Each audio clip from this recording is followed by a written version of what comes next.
Give me 1 second here. I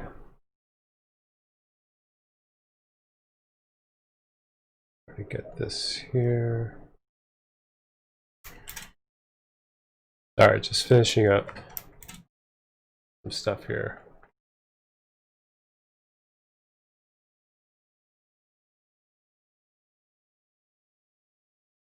All right.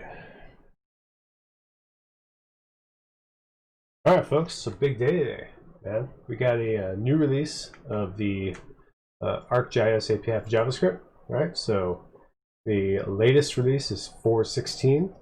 This came out today. It's a big release. There's a lot of really cool features here. To get the nitty-gritty for all of that, you're probably going to want to look at the blog post talking about what's new, right? So in the what's new, we got some really awesome stuff here. So layer blending, I think this one's really cool. You can do some pretty ridiculous things with this, right? And let's see if I can get to the sample code. I think it's easier to look at in there. So let's go latest samples, intro layer blending. Okay, let's take a look at a couple of these here because there's a few layer blending samples, right? So just give me an idea of kind of stuff that you can do. This is using multiply blend mode to blend layers for a base map.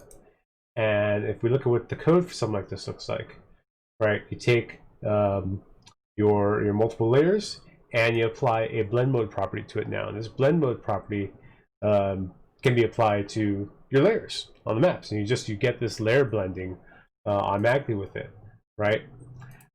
So if we come back here and look at something like the group layer blending, check this sample out. I thought this one was pretty cool.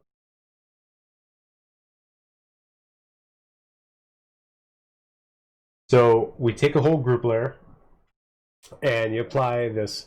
It took me a little while to grasp. I still haven't fully grasped the blend mode terminology, right? So what layer to put things on. So destination in, right? So you have an imagery layer and you put a blend mode of destination in on the imagery layer with the feature layer. And since they're both in the group layer, it's only going to apply it to the layers in that group layer, right? That means it's not going to impact layers that sit outside the group layer. I believe. Quote me on that. But that's the idea. Is that so now we have this nice cool blend mode here. So if you get an idea of what this would look like without blend mode, if I comment that out and refresh this sample, that's what you get, right? You have the imagery layer is the stuff that's in black here, and then you've got the feature layer with all the data in it, right? I think that's right. Yeah, so it's black. So we got simple fill color black. We apply that blend mode to it now. Now you can really see what's happening here. You're blending the features to the imagery layer, and you're getting this really cool map here, right? I mean, that's pretty ridiculous, people. This is the kind of stuff that you would do like in your desktop software. You'd create a raster layer from it, probably publish those tiles. You don't have to do that now. You can just kind of do all of that directly in the API, which is awesome, right? Okay, so multiple layer blending. I want to take a look at this one second. I like blend mode. I will be showing some blend mode stuff in a post-con UC training session next week on Thursday after UC is done. It's at the end of the week. I'll be showing some blend mode stuff in there. Not a lot, but it's involved. So, okay, so this one's cool. We'll look at the code of this one before I start clicking things around. So, I think this is awesome. I think a fella like John Nelson is going to create something ridiculous with it. Or we can start recreating some of the maps that John puts together inside of our apps. I click on the country of France. I look at that. You get this nice blended kind of shaded effect going on around there. And that is using this blend mode for destination over. And this one's pretty interesting because what it does, it's just going to go ahead and use the geometry engine to create these buffer rings, and then it's going to apply that the blend mode using the buffer rings, right? And there's a little bit of animation applied to it and everything. It's a really, really nice sample, and I think it's a really cool way to kind of show how you can use this blend mode to do some really cool things. All right, so okay, let's look at some other samples. I think you get the idea on blend mode. I like it. I'm a big fan. I think it's got some really awesome stuff to it. This explains more about what the blend modes are. Cluster labeling. So this is something that's been requested quite a bit with the API, right? We've had clustering for a little while in the API, but one thing that didn't have is labeling. Now, you can do some basic labels. Count. So count really is the one that people were like always requesting, which is okay. It took us a while just to get the count labels in there, only because we wanted to do it right. Okay, it would have been one thing to just say, okay, add counts to these clusters and stuff, but that's really just kind of a simple thing you can do. But there's really a lot of a logic and stuff going on in here to make this really work nicely. And we had clustering and labeling in the 3x version of the API. And with the 4x and the WebGL and everything that we're doing there, just want to make it a little more, right? Just add a little nice punch to it, right? So this is using the label expression here, so it's a little bit of arcade going on here. You take the label count and give it some text, and you're just going to format what it's going to look like. So if you hit more than 1,000 features, you get a little comma separator for thousands, right? So you get to format what you want that to look like. You're using arcade to do it, which is nice. And then of course label placement, we're just going to do center. You can do it just off to the right, I think left, and so on. But if we look at some of these other labeling samples, right? So now we've got advanced labels. I'll get the next one in a second here. So some advanced labels, we do a little bit more. It's not so much, I don't think this one's so much going to be the count. This represents, so we click on this pop up here, so it represents 682 power plants, blah, blah, blah, right? And we have a cluster count, average capacity, and we have an expression here for the total megawatts. 1.4 gigawatts. All right. Where's my flux capacitor in my clusters? Fluxters. Oh shit. Sorry. Okay. But yeah, so you can do a little bit more now for the labeling, right? You can put some other stuff in the labels other than the counts. Let's go check out suggested labels and pop-ups, right? So I haven't played with this one too much, so let's check what this one's doing. So you've got a pop-up template. You have a cluster pop-up creator. You're going to call get templates for the layer, so it's going to get the pop-up template that you have in the layer, and you're going to get the primary template value. All right, so we got that one. Like I said, I haven't played with this one very much. This is fairly new to me. I think I've seen this sample once or twice before, but I didn't really do too much with it. So okay, so now we got a label scheme that we're going to get. So we have a way that's going to go ahead and take this calculator to create some suggested pop-ups and labeling for you. So it returns the primary label scheme using usually the cluster count. There may be secondary label schemes containing summary information, right? So the average values of a feature within a cluster, predominant value for a field, things like that, right? That's pretty cool. So maybe you're interested more in, in my cluster, what is the dominant demographic, right? So race, income, things like that. Okay, so look at this. Look at that. Oh man, this is cool. This is really cool. Look at that. So filter by different religions. We're going to update our clusters and so on. So this is a sample that I think was there before, but we're just kind of updating it with the new label features a bit more now. So this is really cool. I'm gonna abuse the hell out of this generated pop-ups stuff. Man, that is neat. Just things are getting so awesome here. Okay, so look at this one's cool. So let's come over here. Look at some more stuff here. So that was the labeling. this is one that gets been requested for a little bit. I go typically, not this year, of course, but usually go to the European Dev Summit. And in Europe, the OGC things like WFS, WMS, WMTS, services like that are much more widely used, I think, than in the US. Just anecdotal observation, right? And we get requested for those kind of capabilities quite a bit. So now we have the new OGC feature layer in the API, which is using the new OGC feature spec, feature service, OGC feature service spec, which is essentially, I think it's a WFS3, but I think the naming changed. Anyway, you get the idea.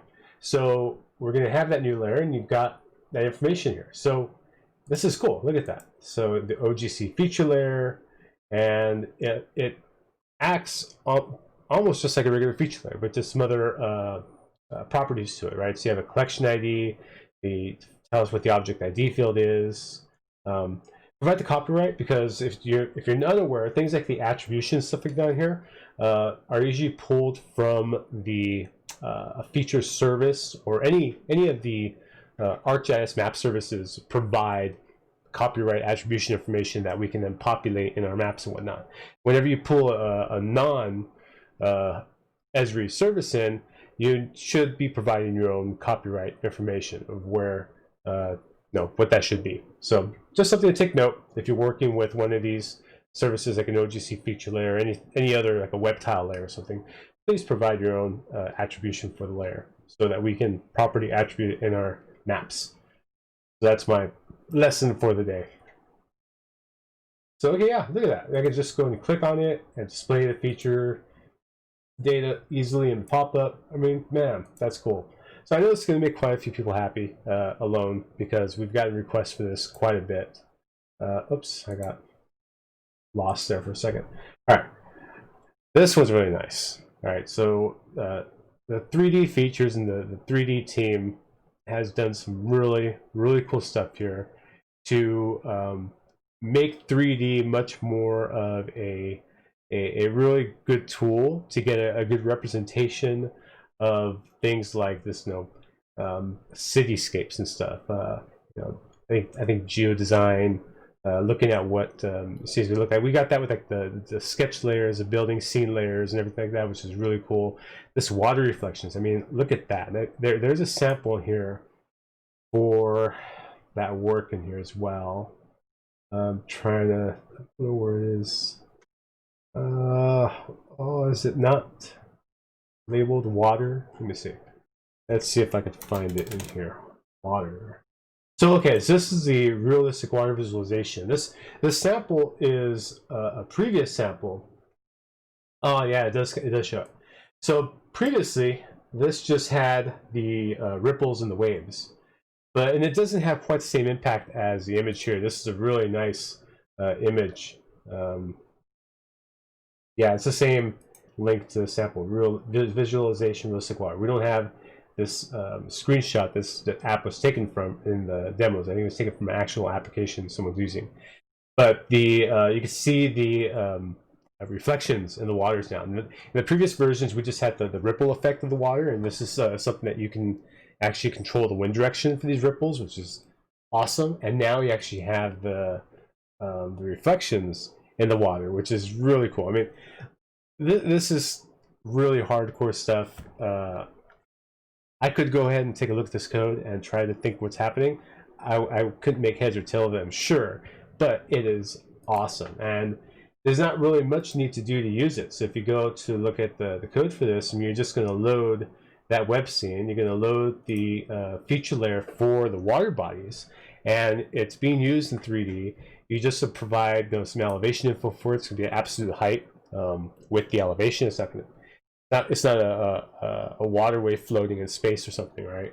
And then the symbol type, and then we just have this attributes for the symbol layers here that you can tell us that's going to be water, and then you give a wave direction and color, everything, and all that is completely adjustable here. So green, maybe it's some dirty water, blue, really nice clean water, and then a slight, wave strength, rippled, calm, moderate. Moderate's a little bit. I wish we could do like splashing waves, and I want to see ducks swimming in my waterways, people. I'm gonna make that suggestion to the team. Arno, if you're watching this, I want ducks in my water, please. Okay. I'm fooling around here. Integrated mesh modifications. This is really neat. I mean, look at those buildings. Look at that. That is just amazing to me, right? And I know some of you guys work in like 3D software or something, and you're like, oh yeah, you could do that in desktop or something. Well, I'm not on a desktop, right? I'm on a Linux box. I don't have Pro or anything to work on here, and just this is just, look how far I can zoom in, and that just looks great. And I get in here, I can start going, okay, maybe I can see some like that's some mesh imagery, but like I'm here. I mean, look at that. Oh wait, that building there. That is just amazing, right? Okay, the Building Explorer widget. So this one's cool. So I'd seen the work on this one before, and this link to it. I think it's it's just, oh yeah, it is. So I had seen the previous work for this before, and it is just a really cool demo. So this is actually a new building E at Esri that empty right now because everyone's working from home. I'm sure it's a beautiful building though. Not quite done yet, I don't think, at this point. Anyway, I'm rambling. So now you can do this 3D building scene explorer, right? So it is a building layer, right? So where am I? Yeah, so we have a building explorer widget for the building layer. It's in the web scene, and I can go ahead and start looking at these different construction phases and so on. So let's come to one, right? There's one. Then I come to like 6, 7, and so on. Then you can break it down. Look at, maybe I just want to see the electrical work. How do I do that? I think I've got too much stuff in the way. So take out the ceilings, homes, take out the doors on people's offices. What the offices are going to look like? Okay, that's cool. I'm sorry, I'm telling you. Yeah. Well, what's that? Generic model. I don't know what generic model is, but hey, that's cool. Parking. So there's going to be some parking. I think there's an underground parking garage. So I think I've got to like start turning off. Got to go to different floors. Oh, there we go. Yeah. See, the parking, of course, is going to be on the lower floors. Oh, no underground parking, but the regular parking lot is right here. So I'm guessing. I'm rambling again. I'm sorry. I haven't really had a chance to play with this, so I'm exploring. My bad. Like back to everything you're interested in. Anyway, that's really cool. So this is something that that if you've got a use case to do some building exploration, you can definitely check it out. Line, polygon, vector, sim symbols. Okay, if you're not familiar with sim basically allows you to create some very complex symbology based on attribute data. You could take the same symbol, lock in certain parts of the symbol for the color for certain parts of the symbol, and update other parts of the symbol. This will all be data driven. You can have text on these symbols, so almost like labels, not quite like labels, but almost like labels, because the text could be attribute driven and so on. It's really cool.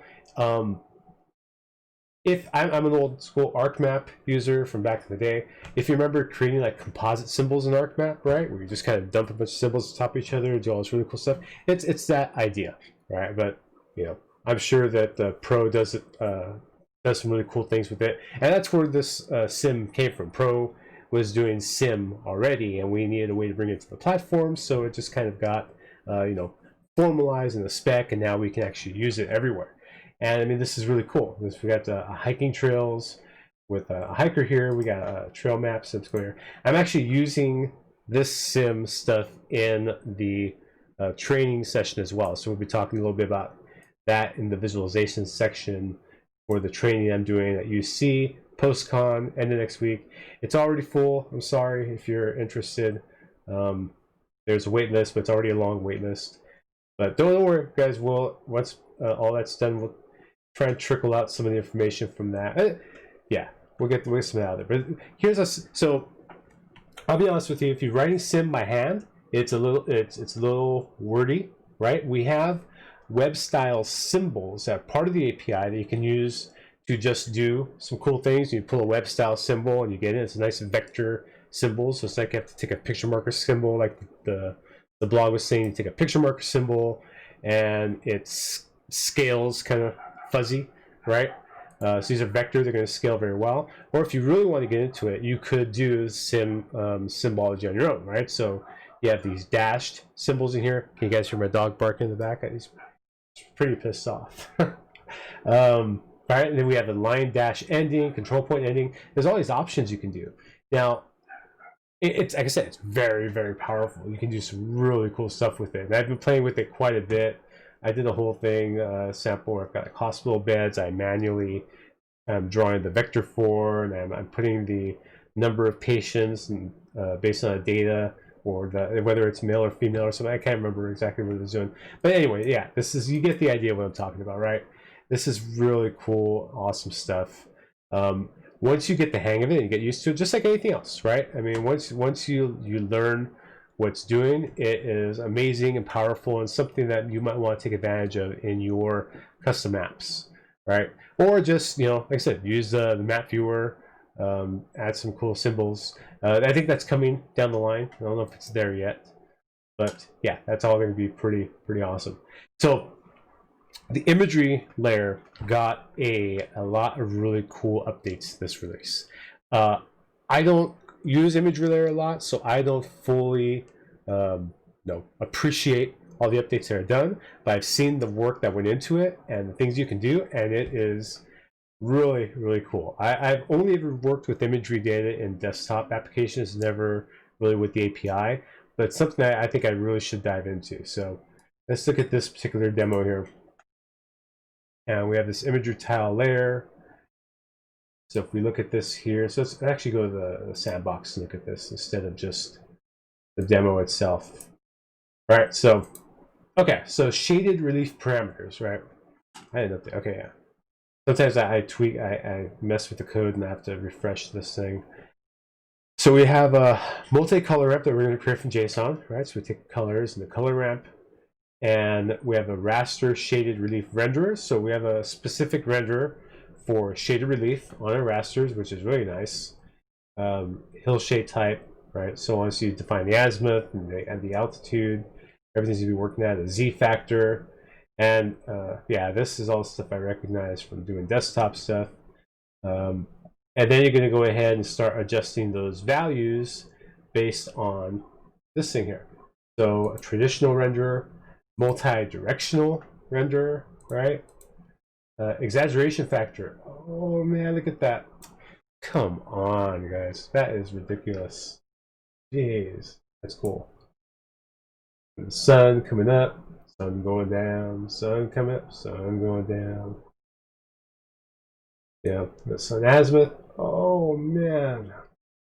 You guys notice that there's like a little transition there between these updates. Wow, that's cool. Come on, man. I get really excited when I see stuff like this, because this is literally the kind of work that I would have to do in ArcMap that would take me like a solid day to prepare, maybe about 4 or 5 different versions of the same map with different values that were done, and then give them to an engineer that would then have to pick the best one for what we wanted to do, and then make adjustments from there. And that kind of stuff would take like a week of just back and forth, tweaking and adjusting. This you can just give to someone, and they can come in here and they can start looking at these different factors for it, adjust this altitude as they want, and then prepare it, and you're done. Maybe turn this, save it, and put this away, and then give this to someone to use in the presentation, and they can actually interact with it and stuff, and it already looks the way they want. I mean, that is just the power of working with this stuff in the web now, right? That's cool. Adding a feature table. So this is still marked as beta because the feature table itself isn't done just yet. But this basically is going to go ahead and let you, I don't know, I'm sure there's got to be a demo for this. Let me take a look. Come on. Maybe it's in an existing feature table demo. Feature table widget. Editing enabled. Here we go. Look at that. See how easy it is to search the SDK? Thank you, Lloyd Everty. That man has done a great job here. So, okay, so if I want to start editing something, double click. Oh, look at that. Oh, look at it. So we got some domains here. Boom. Edited. Oh, look at that. Possession. Heroin. White. Guy had white heroin. Black tar. Oh, updates. Into street. Or the location was in the street. Was the arrest made? No, man. Arrest wasn't made. You get the idea. So yeah, it is editing at the feature table now. I know a lot of people were asking for that, and domains and cores for something people wanted to be able to just do drop downs stuff with. So yeah, that's all there. That's really cool. Custom content. All right, so this is very similar to something that we've gotten requests people to do. This you could do something similar to this custom content in the pop-ups before. It just took a little bit of work. You had to kind of take the existing pop-up content,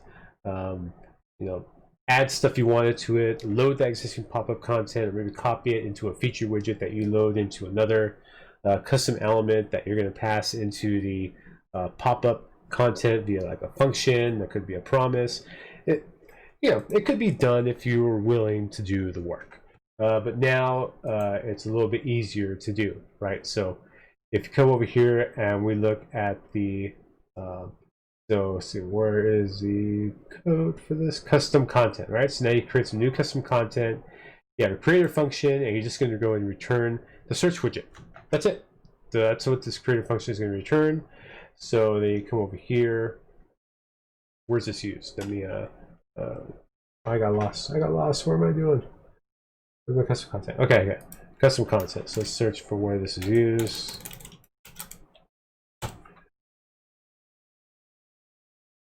Right there. So we have content promise.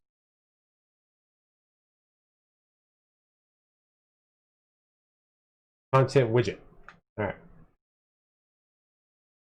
Well, that's what I was looking for. Not. Why was I doing that? You guys gotta correct me when I'm making dumb mistakes like that. So now in the content, you can return back the this content, custom content, and they can even be asynchronous, right? So now when I go ahead and click on this, I've got my content here, which is a content promise, which looks an awful lot like a pop-up template you would define in online and then save it to the map or whatnot. You also got a search widget in here, right? So search by state. I'm not sure what I'm searching for. I'm in Nevada, so okay. Search for Las Vegas. No, center searching. I don't know what I'm searching for. I don't know the sample very well. I'm not even sure what I'm supposed to be searching for. But you guys get the idea. New Hampshire. Oh, okay. Boom. Now look at that. Took me to New Hampshire. Updated my pop-up. Come on, people. Jeez. Damn, that's cool. And of course, let's get down to the big stuff here. I mean, there's not a demo for this. It's just, this is what's happening in the API. API modernization, okay? So, at Dev Summit, you'd seen Jeremy Bartley up there talking about all the awesome modernization stuff coming to the API. It's all coming to fruition at this point. There's a few more steps to do for some things. Stay tuned is what I'll say, but there's things happening to do some other things with the API. But as of right now, there's no longer dependencies on Dojo in the API. There's new localization tooling in the API that is for all the widgets and stuff. That's really cool. There's a lot of work across the teams went into that. A lot of thought went into it. So it wasn't something that we just kind of went in willy-nilly. And honestly, one of the reasons that we stuck with Dojo for so long is Dojo's IE10N tooling was just it was great, and it worked for something the size of the API and the type of and the localization we have to do for the API. It worked really awesome for quite a long time, but now we have our own solution to do stuff, which is really, really cool. I think people are going to dig it. The API, everything asynchronous in the API returns a native promise. This has been going on for past few releases. We've been telling everyone that there's no more Dojo promises in the API, so do not use things like the always stuff like that to work with your promises. Just use native promises. We made them compatible with native promises, and now it's all native promises. Dojo promise stuff is gone, and we've mentioned it over and over again. So if you missed it some reason, you get errors with 4.16, I apologize. You can always hit us up on GeoNet or something to find out. We'll help you work to update your app to use native promises and things you could do for it, right? Hit up GeoNet for that kind of work. Another reason that we stuck with Dojo for as long as we did, multi-class inheritance, right? Dojo Base Declare did it incredibly well. We are now using, we're doing some more modern kind of mixing stuff for when we do need to use it, which we're trying not to in the API if we don't have to, but if we do need to use multi-class stuff, it's really mixes. It's not multi-class there, it's mixing work in the API to make that work. But if you're extending anything from the API, just do a regular class extends, like in JavaScript. If you're going to extend anything, right, that's all you would need to do. You still use our decorators to make some piping and stuff work for things that we were expecting to happen. But yeah, you're good to go. And look at this one here. Look at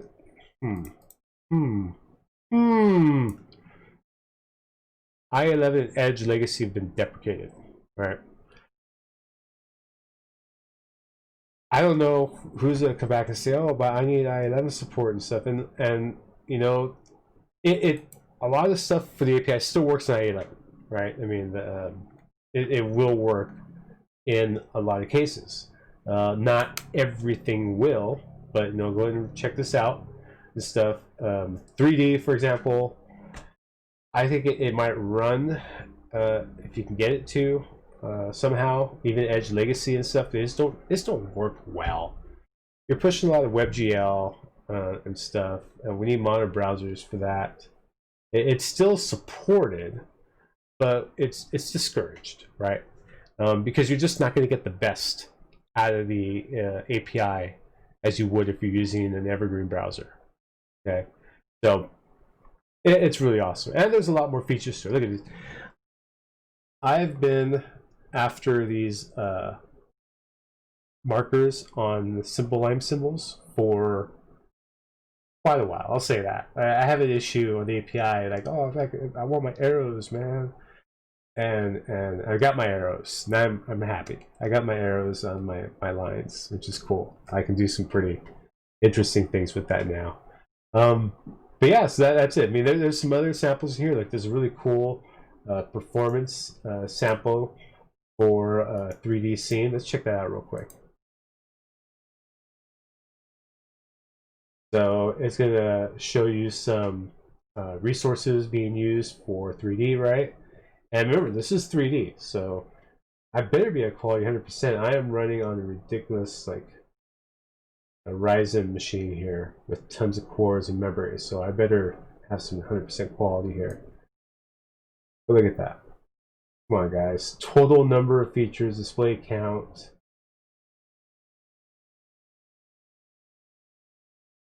I mean, the 3D performance stuff, they've really done some really awesome work here. That team, we have the guys, the people in Zurich. We have a team out in Zurich, primarily working on 3D, and they should be very proud of the work they've done. This is really, really cool. I'm happy with that, and the whole team should be proud. I think everyone on the team has done a lot of work. A lot of blood, sweat, and tears has gone into this, especially people working from home right now and stuff, trying to get everything done. It's a big release. We're really proud of it. We anticipate that all of you, the users, are going to really enjoy it. And you know, we're not going to stand our laurels in this one. It's a big release. We're gonna take a breather to appreciate it, but there's more to come down the line. So stay tuned. Check out the blog post. Check out the SDK. Look at all the samples. If you have questions, you could find us on GeoNet. A lot of us are in the spatial community Slack. You can always hit us up with questions there. Maybe we've got UC next week, so if you've got questions right away, maybe give us a breather a little bit. We've got some UC stuff to get done. You can always go, if you're going to UC, check out the Expo UC. There will be a virtual place you can like ask questions at for UC. So you can always find us there too next week. All right, so have a good day, guys. Enjoy the release, and I hope everyone appreciates it and likes it as much as we enjoy putting it out for you to use and get the most out of your apps and do the best work that you can do. All right, thanks a lot.